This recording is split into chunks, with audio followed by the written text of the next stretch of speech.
Ces gens qui me supplient de les sauver n'existent pas. Ils vivent cachés depuis plus de 30 ans au cœur de la jungle laotienne. Une zone interdite d'accès par le gouvernement communiste qui nie leur existence et les extermine dans l'indifférence générale. Ils appartiennent à l'ethnie Hmong. Ils sont persécutés parce que leurs parents et grands-parents ont servi dans l'armée américaine jusqu'en 1975. Certains ont même combattu aux côtés des Français dans les années 50. On est tous ses frères, par mère, ses sœurs. Pourtant ça me fait tant de mal au cœur. Triste de voir que nos semblables fuient sans cesse à travers l'argent rongé par la peur et le stress. On ne fait que regarder qu'à travers une télé. J'agis pour soigner pour eux une telle calamité. La vie même ne se résume qu'à fuir ces lieux maudits. En étant pourchassés par les soldats, jours et nuits. Focalise ce visage, me hante l'esprit. Pourquoi ils ont pas une vie telle qu'on a connue ici, alors qu'ici on se fait la guerre entre nous. Alors qu'on devrait plus se serrer les coudes.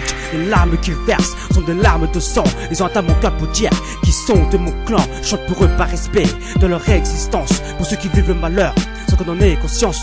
Je lève les yeux vers le ciel, je libère mon esprit. Fallait que je prenne le MIC, donner toute mon énergie. J'écris ce que je vois, mais là-bas ils vivent la souffrance. Le temps passe et l'esprit de la jungle recule en silence. Des larmes d'encre coulent au bout de ma plume. Dans mes pensées domine le goût de l'amertume. Déchireur mental, quand j'y pense ça me fait mal. Ce n'est pas qu'une chanson, là-bas ils crèvent la dalle. C'est pas un texte que j'aurais voulu écrire tous les jours. Le poids de la souffrance de mon peuple est trop lourd. À l'heure où je te parle, l'extermination est toujours en cours. On a demandé à l'aide, mais à croire que l'État est sourd. En quoi c'est stressé pour chasser et assassiner. Vivre une seconde là pas, j'ose même pas imaginer. Je veux de la dictature laotienne à vouloir nous tuer. À nos jours des milliers de Hmong sur MORT. L'image des hommes, femmes, enfants, bébés, traqués, pourchassés par des soldats de paix. Vivant dans la peur des manteaux tard, sans richesse, dans un pays sans liberté d'expression et ni presse.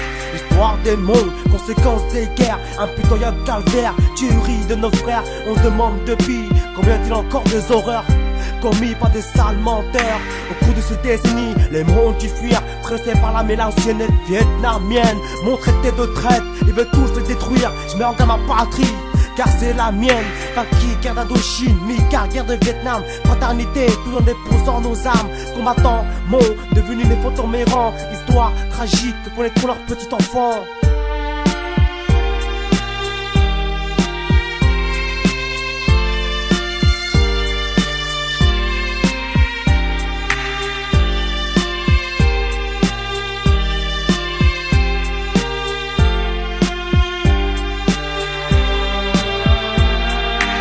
J'ai assassiné, nos femmes se voulaient tuer. C'est la chasse à l'homme, ils sont sans pitié. Dans la jungle, ce ne sont pas des chants d'oiseaux, mais des cris et des pleurs des mots là-haut qu'on entend. Cela me fait trop souffrir. Je réalise qu'il faut des morts pour réagir. Ne pouvons pas cultiver la terre, ils se nourrissent d'écorces, d'herbes, de racines. Ils sont à bout des forces. La malnutrition survient avec tout plein de maladies. Le stress, la haine, la famine surgit. Chaque jour est un combat pour survivre nos mémoires. Dans cette forêt silencieuse remplie d'histoires. L'expression de leurs visages sont déjà voués à l'échec. Qu'on entende leurs pleurs, mais personne ne les respecte. C'est tout un peuple qui crie au secours. On n'a pas d'issue sortie, et en retour on va faire mourir de la main des Américains plutôt que la main laotienne ou vietnamienne. Triste de voir la pleurs alors qu'on vit dans le bonheur, sans penser à eux ne serait-ce qu'un petit capteur.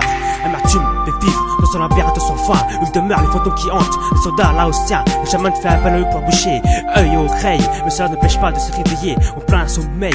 Pour tous nos frères mots qui sont restés là-bas, toujours une pensée pour eux afin qu'on ne les oublie pas. Toujours dans notre cœur même si on ne peut rien y faire. Le but qu'on puisse c'est avoir une pensée de faire. Vivre leur vie sans savoir qu'ailleurs des mots savent même pas qui meurt alors qu'on porte le même nom. La souffrance, les pleurs, les douleurs sont leur récompense d'avoir aidé les Américains et Français. Et maintenant, qu'est-ce que t'en penses? Le sifflement des balles et les bombes qui grondent, les cris, les pleurs et le ciel qui tombe. Ces images de cauchemars qui hantent mes nuits. Le malheur nous a toujours envahis. Des femmes enceintes assassinées, des gosses égorgés, des jeunes essayant de lutter. Mais que faire quand on n'a que des pierres contre une armée mine antipersonnelle partout? Comment veux-tu avancer? Principalement nourri de végétal, rien dans l'estomac. Imagine des nourrissons dans ces conditions-là. Ce n'est pas qu'une chanson, je te le répète. J'y pense à chaque fois et ça me tourne la tête. Car je peux rien faire et ça me rend vénère. Les H disparaissent peu à peu de cette terre. Je lève ma voix pour mes frères, les H et moi NG. Ces images resteront gravées au fond de ma pensée.